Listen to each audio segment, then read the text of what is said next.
Nesse vídeo você vai ver o roteiro completo que nós fizemos para a Patagônia. Você pode também acessar nossa playlist e ver todos os vídeos isoladamente.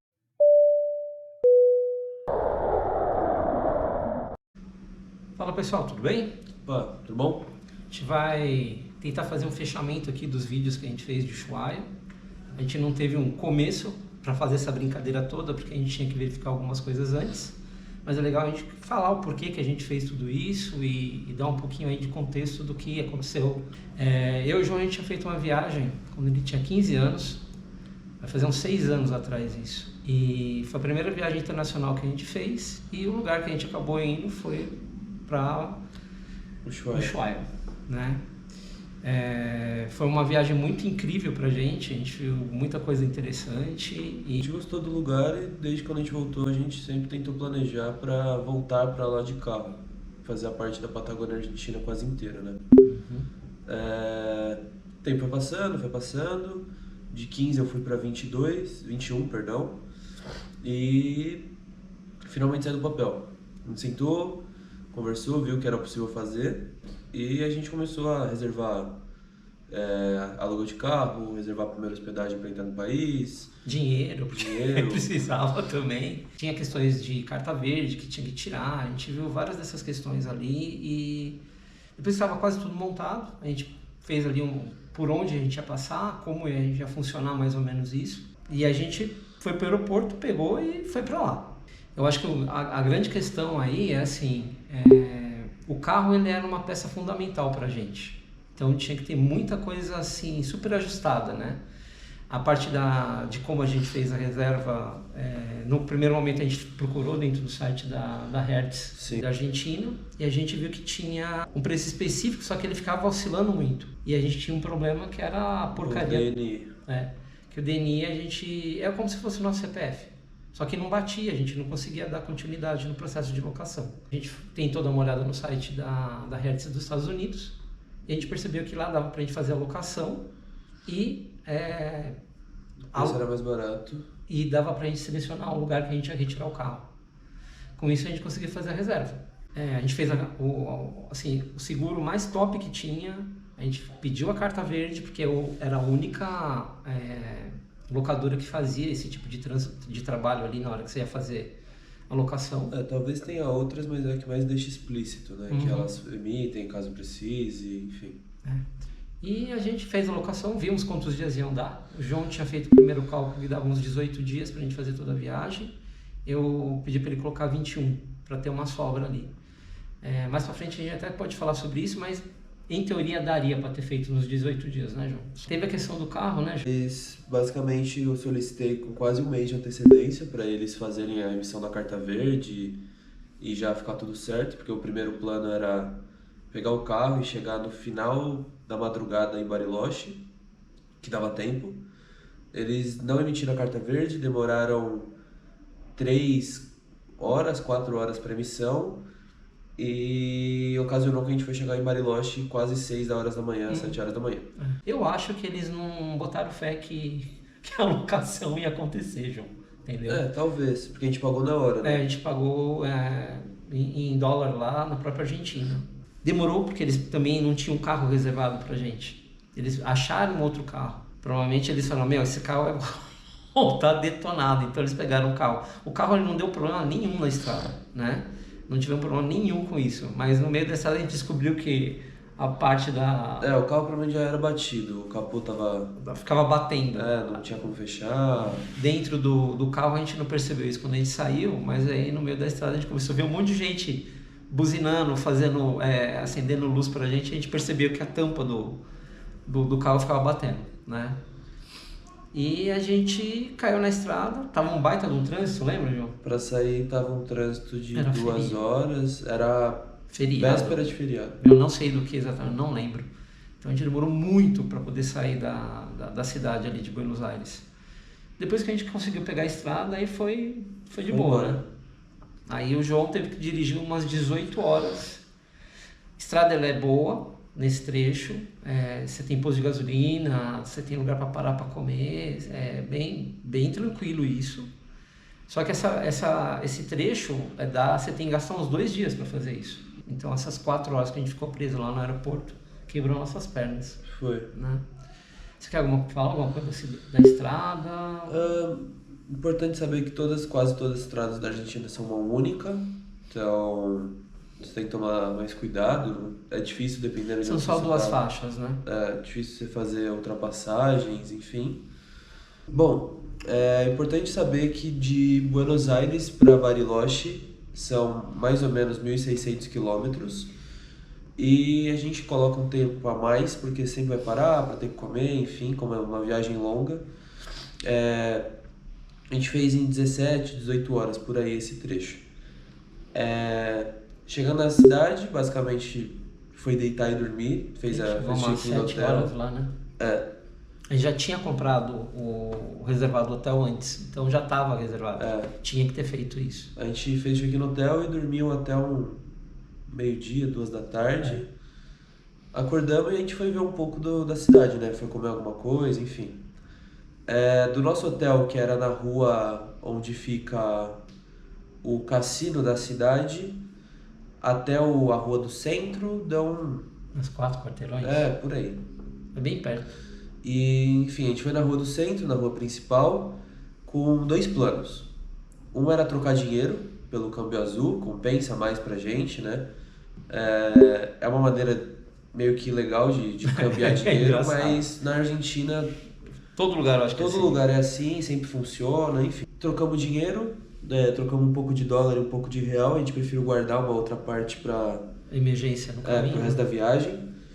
E a gente vai comer. A gente achou um restaurantezinho de esquina, acho que tem até no vídeo. A gente coloca aqui depois onde é a rua que a gente foi, coloca tudo direitinho. É um restaurante bem bonito. Aconchegante, né, João? Assim, Pra quem tá com fome... Eu acho que a gente tava mais com fome do que a comida gostosa, mas tava bom. Pra quem tá com fome, vambora. Comemos lá, trocamos dinheiro e voltamos pro quarto pra descansar e pra fazer o próximo dia, que era a Rota dos 7 Lagos. Sim. A gente saiu no dia seguinte umas 5 horas, né, João? Foi porque eu dei a ideia da gente pegar o nascer do sol no mirante que tinha... Isso, que a gente passou no caminho. A gente viu ele de umas 6 horas da manhã, mais ou menos. Inclusive tem uma timelapse aí, dá pra gente colocar. Eu vou colocar ela depois e aí eu coloco um card. Enfim, é bem bonito o nascer do sol de lá. Assistimos o nascer do sol e fomos pra fazer a Rota dos 7 Lagos. Bariloche pra Rota dos 7 Lagos dão mais ou menos 3 horas ida, 3 horas volta.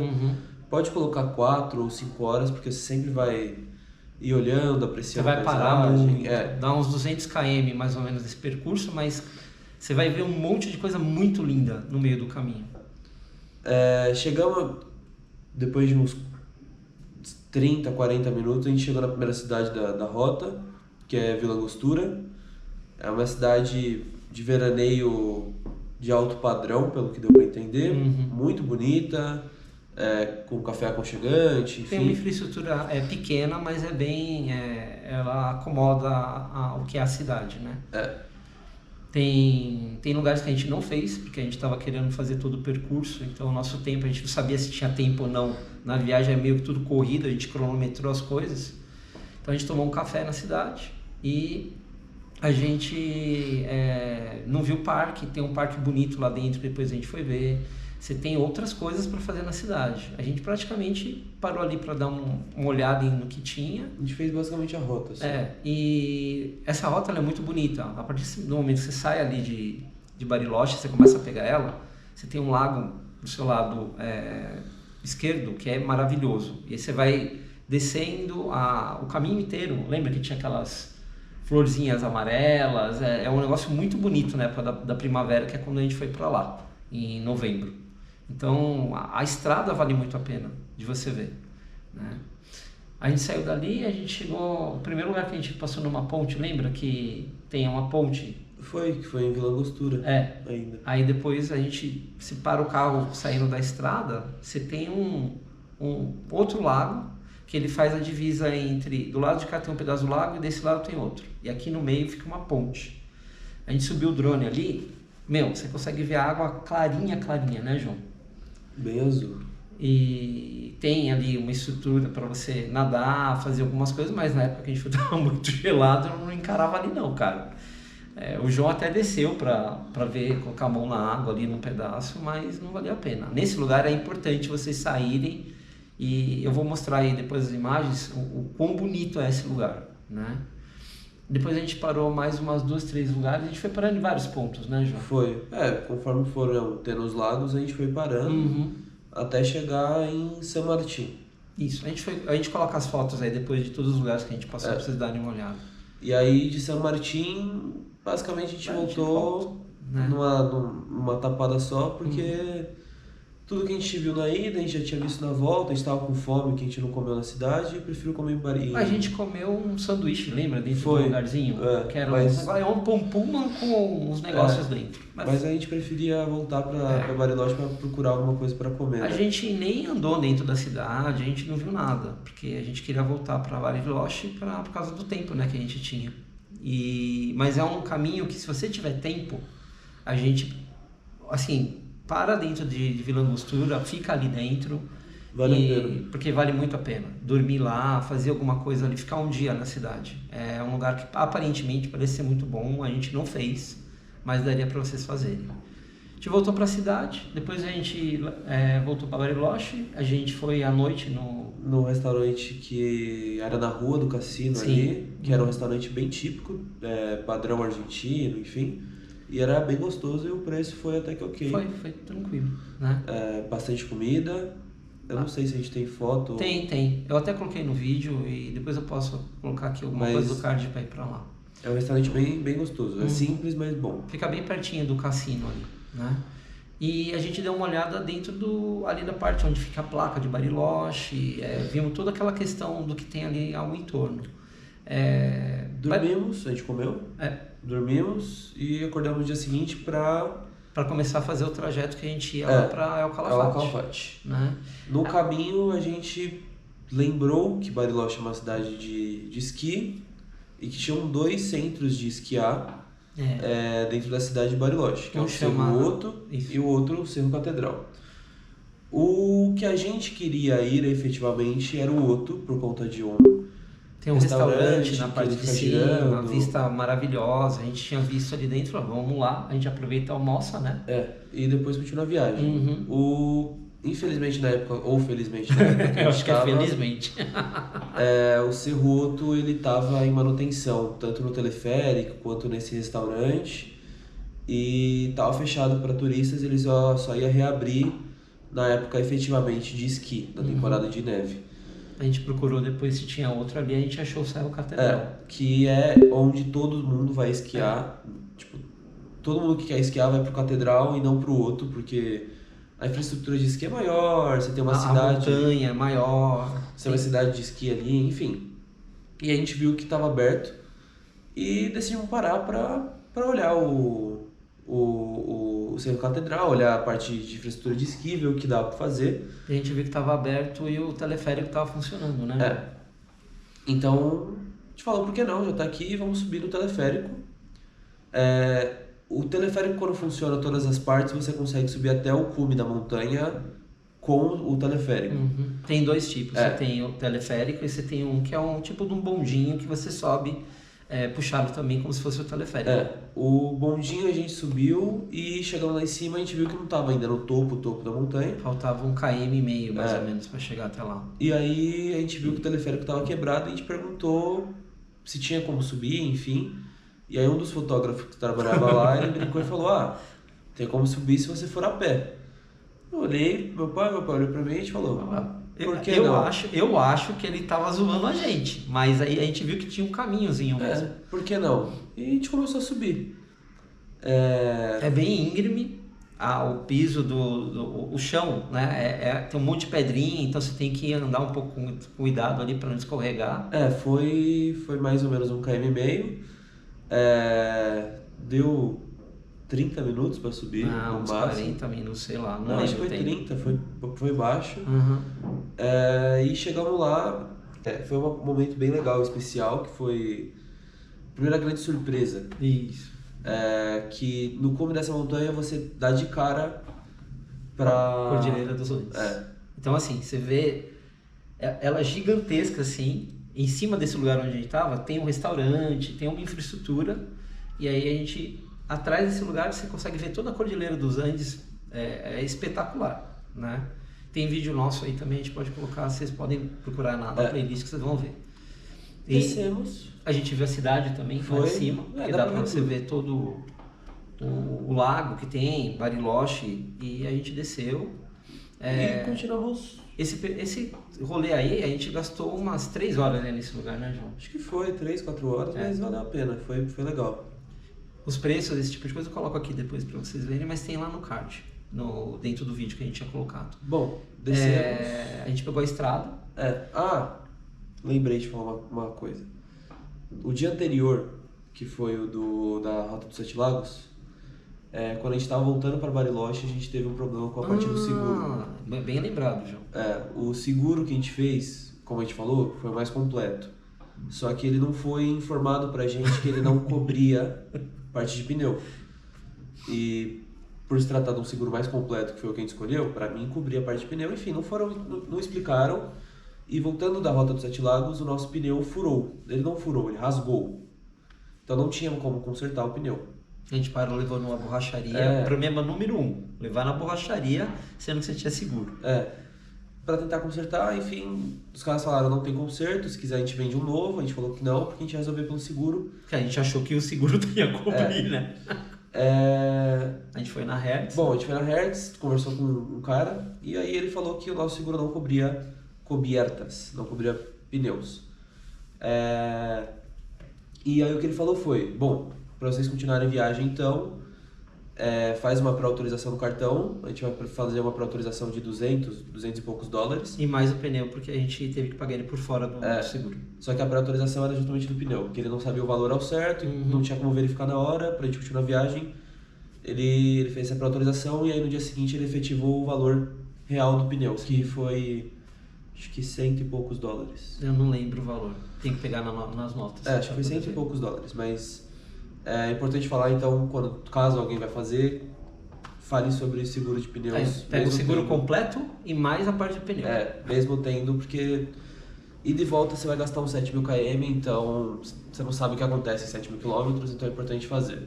Mas o cara é gente boa, a gente foi mais bem atendido lá do que a gente foi atendido em Buenos Aires, né? Que eu acho que é uma coisa que a gente percebeu, né, João? Pessoal, depois que você sai ali de quanto mais para baixo, mais receptivo eles são. E eu não vou falar que tá errado, né? Porque às vezes na cidade ali é movimentado dentro de Buenos Aires e aí a forma que os caras acabam te tratando ali é uma coisa mais seca mesmo. Acho que aqui em São Paulo deve ter um pouco disso também, né? Mas a gente percebeu que você vai descendo e as pessoas são mais tranquilas em falar com você, mais receptivas. Isso é bem legal. No hotel a gente foi bem tratado, em todos os lugares que a gente entrou. A gente sabe que eles vivem de turismo, também tem isso, né? Mas é um ponto aí que a gente pode colocar que a tratativa é melhor nesses lugares mais para baixo.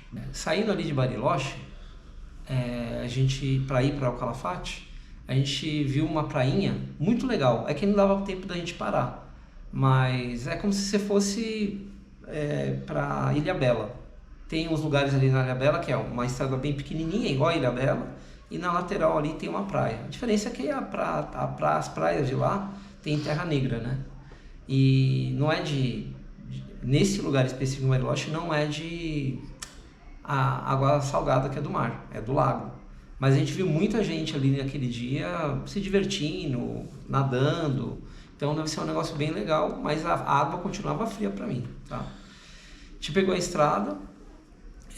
A partir deste pedaço, galera, não dá para vocês pararem em postos de gasolina e não encher até o talo a parte do tanque do carro, porque começa a ficar caótico assim para você sair pegando a estrada e depois parar em algum posto. Todo posto que vê abastece, que é importante, né?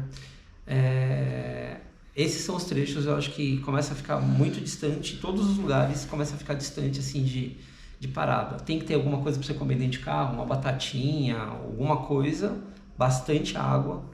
Quando a gente saiu de Bariloche, a gente comprou 2 galões de água e a gente foi usando ele até chegar praticamente em Ushuaia, esses 2 galões. Até chegar em Buenos Aires de volta. Não, a gente parou depois e comprou outro, na volta. Então a gente gastou 3 galões daqueles de 5 litros. né? E bebendo outras coisas também, para no posto comprar outra coisa. Refrigerante, a gente bebia suco. Então, esse trecho, ele já começa a ficar mais complexo, porque você vai passar começa a ter estrada de rípio, você já começa a pegar coisas que não são normais, assim, que você, de uma Bandeirantes em Anguera, né? Tem alguns postos que você vai ter que sair da rota para poder estar abastecendo, né? Um deles que a gente acabou fazendo é de Governador Gregórios. Se a gente não tivesse parado nessa cidade, ia ter dado merda, né? Aí vocês podem perguntar, mas por que vocês não pegaram e compraram um galão de gasolina e levou dentro do carro? Fiscalização. A gente não sabe se ia dar algum problema, se ia ter algum tipo de BO. A gente não teve problema nenhum com parada de polícia. Zero. Parou várias vezes a gente. E sempre revistavam tudo. A gente mostrava a carta verde. Eu acho que isso também facilitou, que o automóvel era da Argentina. O seguro, que é a carta verde, era de lá. Então, todo mundo que sai daqui do Brasil tem que se entender que o seguro daqui do Brasil ele não cobre nada lá na Argentina. Então, provavelmente, essas questões de carro separado e dar algum BO pode ser em função disso. Você tem que pagar um seguro lá da Argentina para poder estar seguro para fazer transitar dentro da Argentina e do Chile, que a gente vai falar um pouco mais para frente. Bom, indo para a quilometragem, Bariloche ao Calafate, que foi onde a gente preferiu fazer a base para depois ir para o Chaltén e continuar a viagem. São 1.500 quilômetros, demoram mais ou menos 17 horas, 18 horas para ser percorridos. Acho que o trecho que todo mundo fica mais ansioso para passar são os 73 km malditos, que é uma estrada de 73 km, totalmente de rípio. Bom, é um trecho tranquilo se você fizer de manhã, sem chuva, sem pressa, vai dar tudo certo. Não é tudo isso que falam se tiver nessas situações. Se você tomar os devidos cuidados. Uhum. Se a gente fosse para El Chaltén, antes de El Calafate, a gente economizaria uns 200 km, mas a gente preferiu fazer a base para ficar na cidade de El Calafate primeiro, porque é uma cidade maior, tem mais infraestrutura, enfim. Falando da cidade de El Calafate, é onde fica o famoso glacial do Perito Moreno, o maior glacial do mundo. A gente fez o passeio de conhecer primeiro ele, né, por terra, e é grandioso da maneira que todo mundo fala. A estrada maravilhosa, você vai ver coisa, é espetacular. A gente fez o primeiro passeio, que é entrar no Parque Nacional, conhecer, enfim, e no dia seguinte eu fui fazer o Big Ice, que é o trekking basicamente que você vai andar em cima do Perito Moreno. É um trekking super legal, eu recomendo para todo mundo que tem vontade de ir, tem possibilidade, faça. É caro. É bem caro. E tem restrições. Por exemplo, eu não podia ir. Porque as pessoas a partir de até 50 anos você pode fazer esse trekking, que é o Big Ice. A partir dessa idade não dá mais para fazer. Você tem que assinar um termo de responsabilidade próprio, enfim. E tem outros, esse que o João fez é o Big Ice, e você tem outros que chamados de mini trekking. E aí esse daí dá para fazer. É fenomenal. Se você tiver dinheiro e oportunidade, pode fazer sem preocupação. Voltando para... A gente teve esses 2 primeiros dias, que um foi pro Big Ice e o outro foi para conhecer o Parque Nacional, né? A gente comeu. Lembra que a gente comeu no El Bigodon? A gente comeu todos os dias lá, inclusive. A comida era maravilhosa. Era muito gostosa. Acho que foi o lugar mais gostoso que a gente comeu, viu? E o preço eu achei ok também. Prato bem servido, o lugar muito aconchegante. Os donos são bem legais. Então, tá uma recomendação de restaurante para vocês. Passando esses 2 primeiros dias, a gente decidiu voltar para o Chaltén para ver o que a gente queria ver na cidade, que basicamente é o Fitzroy, né? Uhum. A cidade ela é extremamente pequena, ela tem 15 quarteirões, não dá para crescer mais. Então você tem alguns restaurantes, você tem lugar para alocar equipamento de escalada, esse tipo de coisa. A cidade é só para trekking, né? E tem muita hospedagem lá, muita. Tem algumas questões que você tem que entender que nessas cidades, elas fecham tipo 9 horas da noite, você não consegue fazer mais reserva. Tirando algumas coisas ou outras que a gente viu o pessoal fazendo churrasco 1 e pouco, 2 horas da manhã, mas aí são raras as exceções. Mas reserva para dormir, vocês têm que fazer isso antes. Então, tem que colocar na cabeça que você já tem que ir para lá com a coisa reservada. A gente não fez isso. Quando a gente chegou lá, a gente teve que sair correndo atrás de lugar para dormir. Dormiu no negócio de trailer e depois a gente foi para a cidade para fazer isso. Então, aí a gente achou um hotel primeiro para ficar. Depois, no dia seguinte. Descansamos, fizemos o planejamento para a gente fazer o trekking do Fitzroy. Da Laguna dos Três Lagos, né? Que é a base do Fitzroy. A gente comprou lanterna de cabeça, comprou algumas coisas, enfim, pra gente fazer, porque o plano era fazer de noite para assistir o nascer do sol lá de cima. A gente começou a subir o Fitzroy 11 horas da noite, como tem no vídeo aí, chegamos lá em cima 5 e pouco, 5 e meia, sei lá, da manhã.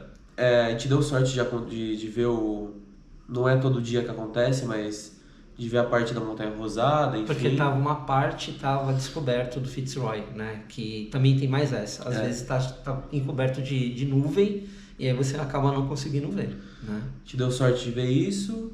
Tava muito frio lá em cima. Muito frio. Era pra gente ter visto mais coisas lá, mas assim, a gente falou, a gente tava cansado, com frio pra caramba, começou a garoar lá em cima, lembra? E muito vento. E aí a gente preferiu descer. Foram mais umas 4 ou 5 horas de descida. São 5 horas a gente acabou gastando. São 10 km pra ir e 10 km pra voltar. Foi. E aí descemos, comemos, achamos outro lugar pra dormir, porque o plano era ter voltado pra El Calafate no mesmo dia. E não deu por quê? Porque a gente tava cansado. É que assim, tem um posto de gasolina dentro de El Chaltén. Só que esse posto ele é um mini posto. Então, quando chega a gasolina, já tem fila e acaba. Você tem que ficar esperto para isso. Conselho que eu dou: sai de El Calafate, que é o que a gente fez, e vai com o tanque cheio. Dá para chegar lá e não ficar perambulando no rolê ali. E aí você vai ter gasolina para fazer a volta para El Calafate. Então é um jeito de você resolver essa questão da gasolina sem você ter que ficar esperando. Porque às vezes você vai chegar lá, quando a gente foi, não tinha gasolina. Aí a gente acabou tendo gasolina e a gente voltou, mas pode ser que você estava lá sem gasolina, você vai ter que ficar na cidade. Né? Enfim, a gente dormiu depois de fazer o Fitzroy, acordou no dia seguinte, tomou café da manhã num outro hotel e voltou para El Calafate. A gente parou no mercado para comprar algumas coisas, comemos e continuamos o caminho, porque a gente saiu bem cedo de El Chaltén para conseguir chegar... atravessar a parte da Argentina. A gente foi numa tacada só, né? Foi. De El Chaltén até Ushuaia. Um outro ponto que é legal a gente falar é sobre a parte de planejamento. Porque muitas coisas que eu acho que a gente perdeu na viagem, a gente fez de noite, porque estava tentando antecipar alguma coisa. Um exemplo claro disso é quando você sai de El Chaltén, a gente viu que tinha umas montanhas maravilhosas e todo mundo chega ali, né, João? E a gente fez aquele percurso à noite, então a gente não viu nada disso. Isso eu vi na volta. E aí a gente viu que o negócio era absurdamente lindo. Você chegar ali com aquela vista deve ser incrível, realmente. Saindo de El Chaltén, a gente foi para El Calafate e de El Calafate a gente realmente começou o último trecho da estrada, né, João? Quer falar aí quanto tempo demora, quantas horas a gente fez? Pode ser. De Ushuaia de El Chaltén para Ushuaia são mais quase 1000 km, são 900 e pouco. Levam 13 horas, podem colocar para cima porque... Pode dar um problema também. E vocês têm 4 alfândegas para passar. Uma de saída da Argentina, uma de entrada no Chile, uma de saída do Chile e uma de entrada da Argentina. E nesse meio... Das 4 alfândegas você ainda tem um trajeto de balsa que você tem que atravessar, que é do canal Beagle. Não é Estreito de Magalhães. O Estreito de Magalhães. O canal Beagle fica lá no Ushuaia. Nesse ponto aí é importante a gente falar que é onde você vai entregar toda a parte da documentação mesmo, né? Carta verde, documentação do carro, enfim. Por isso que é mais fácil você fazer direto com eles. Com a Hertz, pelo menos, que foi a que a gente fez. A gente não teve dor de cabeça nenhuma com isso, passamos e... Foi muito tranquilo. Você não paga nada para poder passar por esses lugares, só que tem várias regras. Você não pode gravar lá dentro, você tem que seguir tudo o que eles vão pedindo ali. Então, às vezes pode estar cheio. Se pegar um dia que está com muito trânsito, caminhão, alguma coisa, a gente não teve esse azar. A gente deu muita sorte. Mas lembra que quando a gente estava pegando o último trecho na volta, parou um ônibus. E aí... que a gente correu na frente do ônibus pra passar. Acho que tinha os 2 ônibus, a gente ia demorar ali umas 2 horas, eu acho, até ver documentação de todo mundo. Porque assim, tem um guichê, tem 5 guichês, você passa no primeiro, o cara anota um negócio. Aí você sai com o quilo, vai pro outro guichê, vai pro outro guichê, vai pro outro guichê. E aí você tem que preencher na entrada do Chile um formulário que fica na internet para poder fazer tudo o que você está fazendo, tem que falar se você está levando algum tipo de produto que seja origem animal, porque tem várias restrições ali dentro, enfim, é bem chato esse tipo de coisa. Tá. Então, chegando na ilha de onde fica a cidade de Ushuaia, dentro da ilha você ainda vai levar mais umas 3 horas de carro, porque são curvas sinuosas, enfim, quando a gente fez estava chovendo muito. E era de noite. Então tava bem perigosa a estrada, mas no final conseguiu chegar. Depois de 3 horas a gente chegou na cidade, tentamos achar alguns hotéis, procuramos inclusive o hotel que a gente ficou na primeira vez. A gente era um baita de um hotel legal pra caramba, e ele até tava funcionando, só que tava cheio, lembra? Ele tava cheio para aquela noite. E o valor para a noite seguinte era muito caro. Muito mais caro do que o outro hotel que a gente acabou conseguindo achar. Infelizmente não deu pra gente ficar no mesmo, mas a gente foi, olhou a cidade um pouco, procurou alguma coisa para comer e deitamos pra dormir dentro do carro, no estacionamento ali da orla. Porque tem o canal Beagle, aí você fica bem ali. Tem um lugar ali que é um ponto de estacionamento. Não sei se é proibido ou não, a gente dormiu lá, e quando a gente teve lá da primeira vez, a gente viu que os traders paravam ali dentro e dormiam. Então, a gente acabou dormindo ali porque viu que era um lugar seguro. Né? Bom, no dia seguinte a gente deu uma olhada na cidade e já foi fazer algumas coisas, né? A gente deu um pulo no aeroporto, porque eu queria tentar gravar alguma coisa lá, mas estava em obra, tinha um monte de coisa ali dentro, a gente acabou não fazendo. De lá a gente já foi pro Parque Terra del Fogo. Sim, a gente foi ver algumas outras coisas no parque que a gente tinha visto da última vez que a gente foi. Passamos pelo trem, vimos... O Correio do Fim do Mundo, que tá fechado hoje em dia, vimos algumas praias. E tinha uma parte de lá de umas passarelas que ficavam ali na Baía La Patita. Que também tá fechado. Tava fechado. A menina de onde a gente passou, quando a gente pagou a entrada do parque, ela falou que... Fazia muito tempo que não existia mais. Assim, a gente não foi lá dessa vez, então, mas o Correio do Fim do Mundo estava fechado. O parque da última vez que a gente foi para essa vez, ele tá bem mal conservado. Só essa parte, nesses 2 pontos, o outro eu não sei, mas o Correio do Fim do Mundo, ele tá fechado. A parte da estrutura do trem do Fim do Mundo, ela tava ok, funcionando, mas eu acho que tava tudo certinho, eu até achei que tava maior a parte do trem do Fim do Mundo, viu, João? Enfim, a gente passou tudo isso, viu o parque...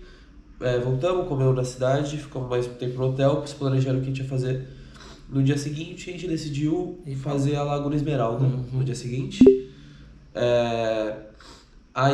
Aí tá totalmente diferente. A dificuldade dela reduziu muito, tem muito mais passarela. Ficou mais tranquilo para você chegar até o lugar que de fato é a Laguna Esmeralda, né? A ida foi muito tranquila, a volta uma chuva, que aí começou o lamaçal que a gente lembrava. E na volta a gente deu carona para 2 alemães. Sim, que eles estavam lá esperando carona, eles vieram. Gente boa demais. E aí no dia seguinte a gente resolveu dar um pulo no Glacial Martial. Da última vez que a gente tinha ido, a gente não subiu até o topo, a gente tinha ficado na metade do caminho. E dessa vez a gente decidiu ir até o topo, tanto que tem vídeo gravado, enfim. Você foi procurar uma coisa lá também? Foi a pedra, que tem uma foto que eu tenho muito carinho por ela, e Refez a foto. É? Ela tá lá. Difícil tirar aquela foto ali, aquela pedra ali, né, João? Porque é bem grande. ela é gigantesca. O lugar todo sofreu reformulação. Quando a gente foi lá, não precisava pagar. Agora precisa, mas você ganhou uma infraestrutura, tem banheiro. Seguro, banheiro. Se der uma meleca lá em cima, tem como eles irem te resgatar. Então, assim, e eles estavam fazendo benfeitorias dentro do... Eles estão ampliando a parte de pista de esqui que tem lá. Porque nesse lugar tem uma pista de esqui. Não é a maior de Ushuaia, mas tem uma pista de esqui lá. E quando a gente chegou até lá no topo, a gente teve uma grata surpresa, né, João? Foi o único lugar da viagem que nevou. E foi bem legal, a gente curtiu o momento. A gente viu muita neve lá.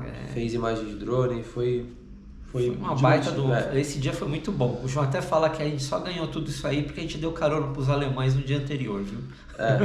E era pra gente ter feito o Glacial Vince Guerra, não rolou, a gente preferiu já ir embora de Ushuaia. E aí voltando, passamos pelo mesmo trajeto que a gente veio na ida, né? Das quatro alfândegas, da parte de a travessia de balsa, e começamos a subir pela Rota 3. Pelo litoral para ver como que era, né, João? Na volta a gente decidiu passar numa cidade chamada Porto San Julián. O que tem lá? Lá fica o Marco Zero da Patagônia. Então foi aonde Magalhães desceu a primeira vez, teve contato ali com os nativos, e tem uma nau que é uma réplica do barco que Magalhães chegou ali na região. Do lado do barco, na frente ali, você tem um círculo gigante, tem no vídeo aí, se vocês quiserem ver, que ali é o Marco Zero. Então é uma curiosidade aí, que não sei se alguém sabia disso, mas é uma cidade que deveria ser colocada no roteiro só pela vista desse Marco Zero, tá? A gente dormiu ali porque a gente chegou lá tarde, de noite, né? A gente tomou café no dia seguinte e a gente foi para onde depois, João? A gente foi para Puerto Madryn, que é uma cidade que tem a possibilidade de vista de pinguins e baleias em loco, né? Bom, a gente chegou em Puerto Madryn de noite já. Finalzinho do dia. Era 9 e pouco, quase 10. E aí a gente decidiu fazer o check-in no hotel e dormir, não ver nada na cidade. Acordamos no dia seguinte, mas na hora que a gente fez o check-in, na verdade, a gente conversou com o pessoal do hotel para verificar se tinha como ver, se estava em temporada ainda de ver baleia e tal. Eles falaram que estava, mas bem no finalzinho a possibilidade era mais baixa, e que se quisesse era para pagar algum barqueiro para levar lá pro meio do mar, para tentar ver, enfim. E mesmo assim não era certeza que você fosse ver.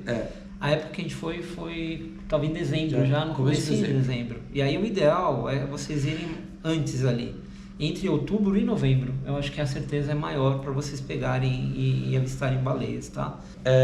A gente foi até tentar ver baleia. E aí a gente foi numa praia mais afastada, que tinha uma infraestrutura. E tem um lugar lá que é um posto, que eles explicam coisas, que a gente acabou não conseguindo ver, né? E a gente não viu, e aí depois disso a gente decidiu ir pra praia de Punta Tombo, que é onde tem os pinguins. Isso foi no dia seguinte, que a gente voltou, a gente dormiu. Isso. Passamos na cidade, demos uma olhada em algumas coisas. Você até comprou uma camiseta lá, lembra? Foi. De um time. Tem um shopping nesse lugar que é muito pequeno, que fica na frente ali da praia. Tem 3 andares, né? E inclusive é uma coisa interessante, não tem McDonald's dentro dessa região inteira. Você só vai achar McDonald's lá em Buenos Aires. Eles têm sabores McDonald's dentro de vários lugares que a gente passou, né? Um ponto que é engraçado e é legal a gente colocar todo lugar tem um posto da YPF, né? É um posto estatal, né? E que é quem faz a extração de petróleo lá na região da Argentina. Então, o que a gente até brincava, lembra, João? Tinha um posto YPF e, assim, tinha uma cidade microscópica ali dentro e tinha sinal de telefone, porque na Patagônia não tem sinal de linha nenhuma na região. Você só vai ter isso em alguns trechos muito isolados, que é uma célula que tem de celular ali que foi colocada exatamente para emergência, é muito rápido que você passa nela, ou dentro dos postos da YPF, né? E é uma estrutura legal, você tem banheiro adequado, você... Parte de alimentação. Então meio que tem um McDonald's dele, e aí eu acho que é assim, eles colocam um item desse e depois eles começam a construir a cidade em volta disso. Mas a gente chegou num lugar bem isolado, lembra? Que tinha um que estava falido, né? Foi perto do lugar onde a gente parou no meio da estrada e tiramos foto. Foi. Você lembra? Que a gente ficou lá uns 15 minutos, não passava um carro. Então, voltando lá para Punta Tombo, aí eu acho que é legal você falar. Você estava falando, te interrompi, desculpa aí. Em Punta Tombo ela fica próximo da cidade de Porto Madryn. Umas 2 horas mais ou menos de carro. De quilometragem vai dar 100 e pouco, mas é porque a grande maioria é em Rípio, né? Então você vai mais devagar. 50 km sinais é tudo em Rípio. E aí você, chegando na praia, você estaciona o carro, tem a parte de um museu, que explica que tipo de pinguim existem no mundo. É bem legal, né? Esse tá no vídeo. Saindo de lá, aí você vai definitivamente pro lugar onde os pinguins estão. Você faz um treinamento aí para explicar algumas coisas do que você não pode fazer dentro do lugar, né? E aí os pinguins, basicamente, eles estão em acasalamento, né? Porque a gente foi, eles estavam chocando ovos, né? Então, a grande maioria deles está mais parado, tá dormindo, tá dentro da toca. É muito quente a região, galera. É muito quente ali. Só que tem outros que estão, provavelmente que os filhotes já nasceram ou ainda não tiveram. Eu acho que eles alternam. Eu acho que eles alternam. Vai lá pra se refrescar e depois volta pro ninho, porque é muito quente, Ju. Enfim, tem pinguim pra caramba. Vale a pena ir, é um passeio legal. Vale cada centavo pra ver a parte de Punta Tombo. Bom, então saindo de Porto Madryn, voltamos, né, de Punta Tombo pra Porto Madryn, dormimos a última noite. Tomamos café da manhã, acordamos cedo e já fomos sentido Buenos Aires de volta. É um chutão, né?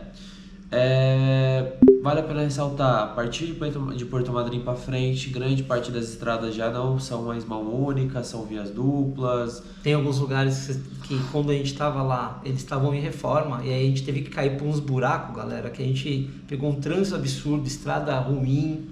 Muita chuva. Mas chegamos. Acho que deram 13, 14 horas de viagem, mas chegamos em Buenos Aires. Chegando lá, a gente parou o carro no hotel, teve um trâmite antes, mas... Nossa, esse daí o hotel foi muito zoado, porque a rua do hotel tava com algum tipo de manutenção na rua. E aí só dava pra você entrar na contramão. A gente deu umas 5 voltas no quarteirão, lembra? Foi. Tentando ver isso. E aí, paramos o carro, dormimos essa noite. Em Buenos Aires a gente já conhece muita cidade, eu pelo menos já fui 6 vezes, meu pai 5, acho que foi uma mais, enfim. De passagem ou fazendo alguma coisa efetivamente que a gente foi pra lá, né? Não tem tanta coisa pra ver, mas depois que você vai esse número de vezes, eu acho que meio que tudo que tinha pra ver você já viu. Eu acho que assim, coisas que vale a pena você ver. Porto Madeiro, né? Que ali tem vários restaurantes muito bons, vale a pena você ir de manhã e vale a pena você ir à noite. Aí tem um cassino. Tem o cassino, que o João tava curioso de ver como que era. E a gente deu um rolê, algumas coisas ali de dentro, próximo da região ali do hotel, porque é muito cheio para você pegar carro, esse tipo de coisa. A gente mais descansou do que qualquer outra coisa, né, João? Foi. E voltamos, acho que é isso. Voltamos. Ao total, deu os 21 dias, né? Deu para fazer com sobra, a gente ficou 2 dias e meio, acho que em Buenos Aires. Daria para ter ficado um dia a mais lá em Ushuaia. A gente recuperaria e a gente teria conseguido fazer o Vinho Sem Guerra. De tudo que a gente fez, o João até estava conversando comigo esse outro dia, ele me perguntou, você faria de novo isso? Eu faria completamente de novo. Eu também, ia ser diferente. Eu acho que a região inteira lá sempre vai ser diferente de alguma coisa. Eu fecho o olho e me lembro de um monte de coisa que tinha lá, né, João? É bem legal, foi divertido. Foram 21 dias... cansativos, mas valeram a pena todos. Eu acho que é uma viagem muito introspectiva. Dessa viagem o João se ferrou muito porque ele foi dirigindo sozinho, né? Então eu não tenho carta, né? É uma opção minha na minha vida que eu fui fazendo. Eu percebo que agora eu vou ter que tirar uma para fazer coisas que eu queira, mas eu sei que ele sofreu muito. Então nos vídeos a gente estava muito emburrado aí, muito por causa disso. né? Tava cansado. Teve trechos muito longos que a gente teve que fazer. Não me arrependo de nada do que a gente tenha feito, cara, mano. Não, acho que pro que a gente planejou, os dias que a gente ficou, a gente fez tudo que deu. Tudo. Eu acho que sempre vai faltar uma ou outra coisa da viagem, né? Depois você vai ver alguma coisa e fala, cara, eu tava do lado do negócio, eu podia ter ido. Mas não dá pra fazer tudo também. Não dá. É muita região para pouco tempo, né? A Patagônia é um lugar que eu voltaria N vezes, né, João? Principalmente a época de neve que a gente não foi. Essa é uma parte que tá no nosso radar aí para quando tiver dinheiro e fazer alguma coisa. Vamos ver aí, quem sabe, Hertz. A gente fez o percurso todo com o carro de vocês. Quem sabe vocês não dão uma patrocinada aí num próximo evento pra gente já dar uma aliviada, né? Mas aí vocês colocam lá o seguro completo, incluindo a parte de pneu, né? Porque senão vai lascar, né, cara? Né? Mas a gente topa, hein? Se vocês quiserem fechar uma dessa na Europa ou aqui, a gente fecha, tá? A gente não teve problema nenhum com o carro, né, João? Não. Foi um baita de um carro. Muito pela sorte que a gente teve de passar em alguns lugares que eu acho que tava ok. Nos 73 quilômetros malditos, quando a gente chegou em El Calafate, a dona do lugar que a gente ficou dormindo lá, ela falou que um cara tinha saído de lá, foi pegar o trecho e faleceu, tava de moto. Então, é uma região, pessoal, assim, muito deserta. Se der qualquer problema nesses lugares, se você não tiver comida dentro do carro, tiver como se abrigar, alguma coisa... Muito instável. É instável. O tempo tá de um jeito, venta muito, absurdo. Às vezes 80, 100 quilômetros, assim, o vento. Então, não dá para você brincar, planeja. A nossa viagem ela foi muito tranquila, né, João? Foi. Tudo deu perfeito. Tirando essas coisas que a gente teve que ficar muito tempo em estrada, que você pegou uns trechos muito longos, né? O resto foi tudo perfeito. O tempo estava bom, tudo. Todos os passeios que a gente planejou deram certo. Todas as coisas que a gente queria ter feito, a gente fez. Foi. Né? Foi uma baita numa experiência ter ficado esse tempo inteiro com você. E a gente discutiu muito no caminho de várias coisas, mas assim, coisa que vai ficar na minha cabeça, memória pós da minha vida, cara. Entendeu? Tá aí os vídeos, vocês vão poder ver tudo que a gente passou.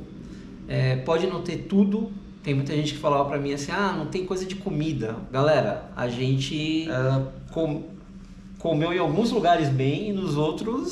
eu acho que cada um viaja com algum intuito, né? O nosso nunca foi gastronomia. Uhum. Então, se tiver que comer batata, vai ser batata, lanche vai ser lanche.